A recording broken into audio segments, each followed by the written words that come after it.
Ang tasang kanin. O, kailangan naka-gloves ka rin kasi para yung pagkain hindi makontaminate. Pasensya na kayo kung hindi maganda yung aking attire. Kasi nasa bahay lang ako. Yan. Yan siya. Yan po. Ito po yung ano niya. Ngayon, gawin po tayo netong pig sprout. Nalagay lang po natin dito. Spinach. Spinach. Ha? Spinach. Then, grocery. Madali lang po siyang gawin sa bahay. Kung meron kayong mga sangkap, mabibili po siya sa Korean grocery at sa supermarket. Yan sa atin sa Pilipinas. Meron, marami. Maraming Korean grocery. Yan po ang carrots.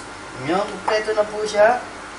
Nilagay po natin itong log. Yan po siya. Log. Sa iba po, meron siyang karne ng baka.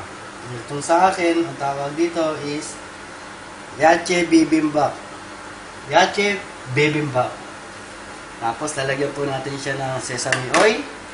Swan, sesame oil. Papataklan po natin.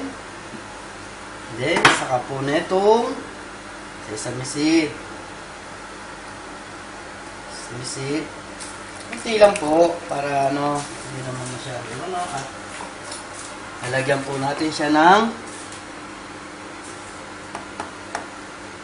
chili paste.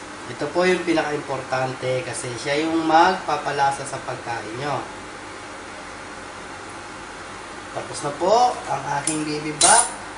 Enjoy eating my bibimbap. Sarap!